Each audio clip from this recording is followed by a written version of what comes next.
Welcome back to our channel అండి. ఈ వీడియోలో మాత్రం అసలు కరెంట్ అఫైర్స్ని ఎట్లా చదవాలి, అసలు ఎట్లా షార్ట్ నోట్స్గా రాసుకోవాలి అని చెప్పేసి అయితే ఈ వీడియోలో చెప్తాను, క్లియర్గా చెప్తాను.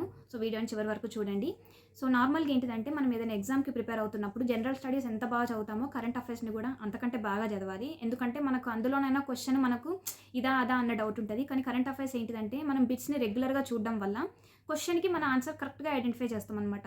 సో అందుకనే కరెంట్ అఫైర్స్ని ఎవరైతే ఆయుధంలాగా చేసుకొని ఎగ్జామ్కి వెళ్తారో, ఈవెన్ దో వాళ్ళకు జనరల్ స్టడీస్లో కొంచెం తక్కువ నాలెడ్జ్ ఉన్నప్పటికీ కూడా ప్రిలిమ్స్ క్లియర్ చేస్తారు. ఎగ్జాంపుల్ నేనే అనమాట, బెస్ట్ ఎగ్జాంపుల్. సో అయితే అసలు కరెంట్ అఫైర్స్ ఇప్పుడు సపోజ్ మనకు నెక్స్ట్ ఇది 2025 కదా, next group 1 notification in case జూన్లో కానీ జూలైలో కానీ ఎగ్జామ్ ఉంది అని అన్నారనుకోండి. ఇన్ కేస్ ఫర్ ఎగ్జాంపుల్ చెప్తున్నాను, ఉంది అని అన్నారనుకోండి. సో అందరు ఏం చేస్తారు, కరెంట్ అఫైర్స్ ఎక్కడి నుంచి ఎక్కడి వరకు చదవాలి అని చెప్పేసి క్వశ్చన్ ఉంటుంది. సో ఎప్పుడు అంటే నార్మల్గా 1 year కరెంట్ అఫైర్స్ అయితే మస్ట్ అనమాట. సో అంటే ఎప్పటి నుంచి చూడాలి, ఎగ్జామ్ జూన్ అని అన్నారు కాబట్టి మనము ఇంతకుముందు ఇయర్ జూన్ నుంచి ఈ ఇయర్ జూన్ వరకు చూడాలి. అంటే 2024 జూన్ నుంచి 2025 జూన్ వరకు మనం కంప్లీట్ కరెంట్ అఫైర్స్ అనేటువంటిది మన చేతిలో ఉండాలి, అంటే మన బ్రెయిన్లో స్టోర్ అయి ఉండాలి. అండ్ మోస్ట్ ఇంపార్టెంట్ ఏంటంటే పాస్ట్ 6 months కరెంట్ అఫైర్స్ మాత్రం చాలా బాగా గుర్తుండిపోవాలి మనకి. పాస్ట్ 6 months అంటే ఎప్పటి నుంచి అవుతాయి, ఈ జనవరి నుంచి అవుతాయి కదా. సో నిన్నటి రోజు నుంచి కరెంట్, అంటే జనవరి 1st నుంచి కరెంట్ అఫైర్స్ అయితే మనం రెగ్యులర్గా ఫాలో అవుతూ ఉండాలన్నమాట. సో అసలు కరెంట్ అఫైర్స్ని ఎట్లా నోట్స్ చేసుకోవాలి, అది మనకు ఈరోజు వీడియోలో నేను చెప్పబోయే టాపిక్ అనమాట. ఇప్పుడు జనవరి 1st కరెంట్ అఫైర్స్ కనుక చూసినట్లయితే నేనేంటిదంటే మల్టిపుల్ రిసోర్సెస్ అస్సలు పెట్టుకోనండి.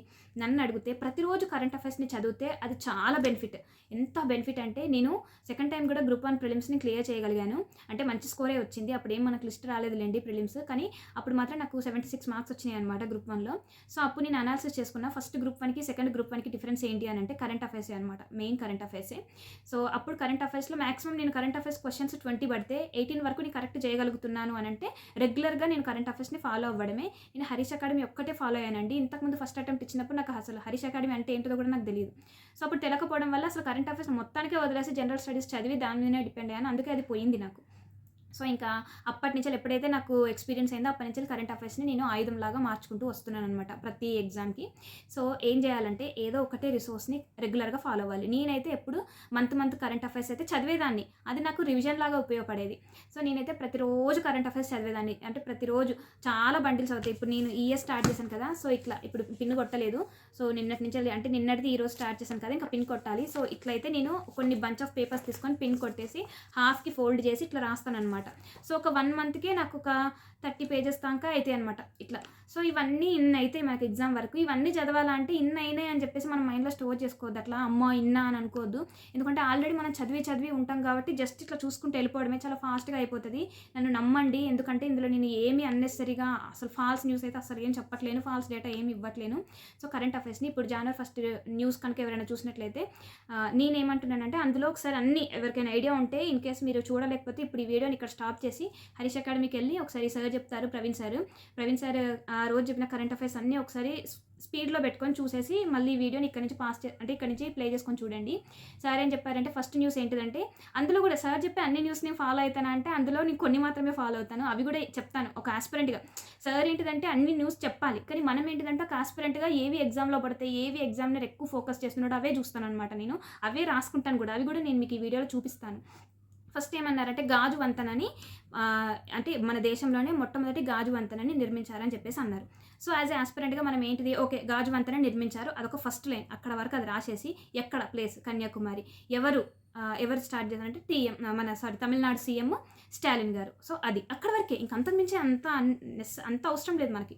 సో ఒక ఆస్పిరెంట్గా మనం ఎక్కడి వరకు తీసుకోవాలి అక్కడి వరకు. సో నేను దానికి సంబంధించిన బిట్ జస్ట్ ఇంతే తెలుగులోనే రాశానండి. నేను ఇంగ్లీష్ మీడియంలో ఎగ్జామ్ చదువుతున్నప్పటికీ నాకు న్యూస్ అనేటువంటిది ఈజీగా మనం ఐడెంటిఫై చేయొచ్చు క్వశ్చన్కి ఆన్సర్.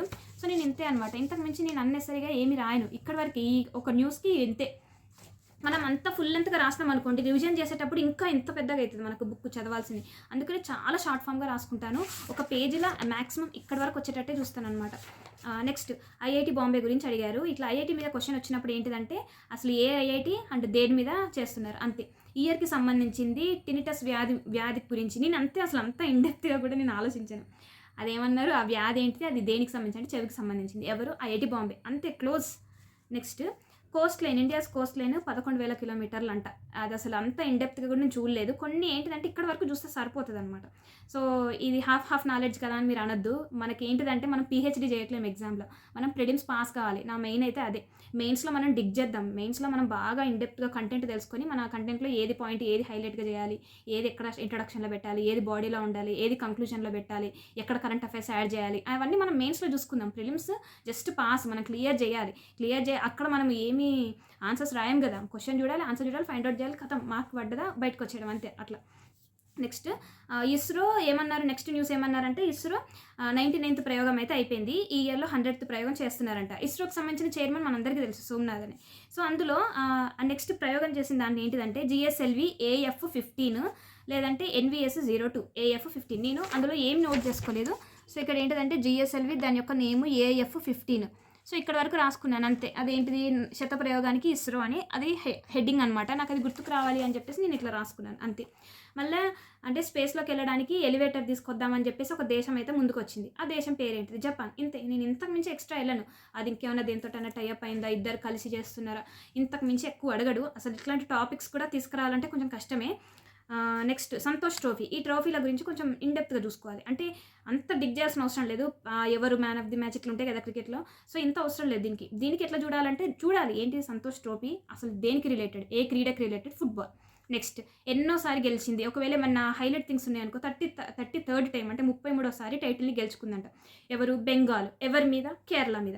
ఎక్కడ జరిగింది? హైదరాబాద్లోని గచ్చిబౌలి స్టేడియం. సో ఇది ఇక్కడ వరకు చూడాలన్నమాట. సో అవే రాసుకోవాలి సార్ చెప్పినప్పుడు కూడా. ఏంటిది అసలు అదేంటిది ఆ సంతోష్ ట్రోఫీ దేనికి రిలేటెడ్? Football related. ఎవరితో? కేరళతో. ఎక్కడ? గచ్చిబౌలిలో. ఎన్నోది? 33rd time. సో ఇంతే. ఇక్కడ వరకు క్లోజ్ అండి. January 1st బిట్స్ అయితే నాకు ఇక్కడ వరకు వచ్చినాయి. సో మీరు కూడా నన్ను ఎవరైతే రెగ్యులర్గా ఫాలో అవుతున్నారో కరెంట్ అఫైర్స్ ఎట్లా రాయాలక్క నోట్స్ చెప్పండి అని అన్న వాళ్ళందరికీ ఈ వీడియో యూజ్ అయిందని అనుకుంటున్నాను. మీకు కనుక ఈ వీడియో కనుక యూజ్ అయితే లైక్ చేయండి, మన ఛానల్ని షేర్ చేయండి. ఎవరైనా ప్రిపేర్ అవుతున్న వాళ్ళు ఉంటే ఛానల్ని మాత్రం సబ్స్క్రైబ్ చేయడం మర్చిపోద్ది. ఓకేనా? Thank you so much for watching this video అండి. See you next video. Bye bye.